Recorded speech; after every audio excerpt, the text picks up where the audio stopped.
Bonjour. Après la présentation de la figurine de chez Kotobukiya Poison Ivy dans la série Les Ladies de Gotham, voici une autre figurine bien connue, celle d'Harley Quinn de chez Diamond Select Toys. Il s'agit de l'épisode où nos super-héros des DC Comics sont infectés par un virus corrompu qui les transforme en zombies littéralement, d'où les espèces de cicatrices sanguinolentes qu'on voit sur son corps.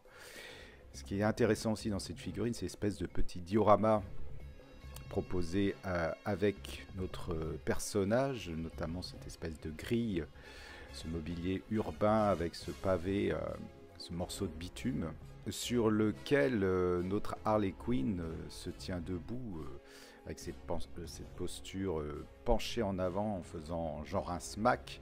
Elle reste positive malgré l'effroyable syndrome qui la touche. Concernant ses vêtements, ils me font penser beaucoup au personnage qui était sorti en 2012 sur PC et PS3 dans le jeu Arkham City. Maintenant, je dois avouer quelque chose, j'ai trafiqué la figurine d'origine. Je l'ai modifiée, j'ai fait des retouches en peinture avec ces peintures qui sont des peintures acryliques très très bien adaptées pour les retouches, pour faire des retouches sur de la résine, mais également sur multi-support. Voilà, avec le pinceau, en fait, je suis venu atténuer les balafres qu'elle avait, qui lui donnaient un côté trop Chucky. Également les cheveux, j'ai éclairci le teint.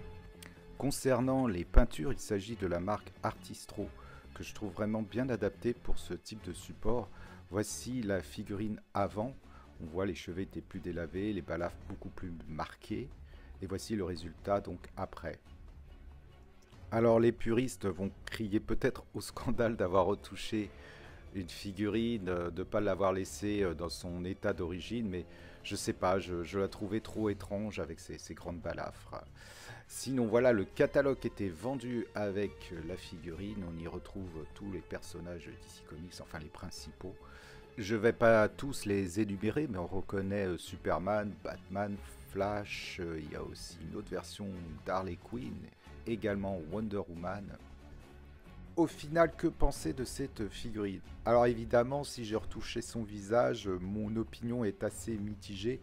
Je trouve qu'en termes de réalisation, ça aurait pu être mieux.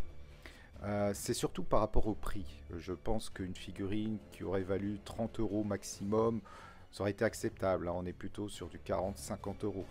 Donc, je dirais correct, mais sans plus, voilà. Sinon, je vous laisse lien vers la présentation de Poison Ivy de chez Kotobukiya. Et puis, comme d'habitude, quant à moi, je vous dis peut-être à bientôt pour une prochaine vidéo.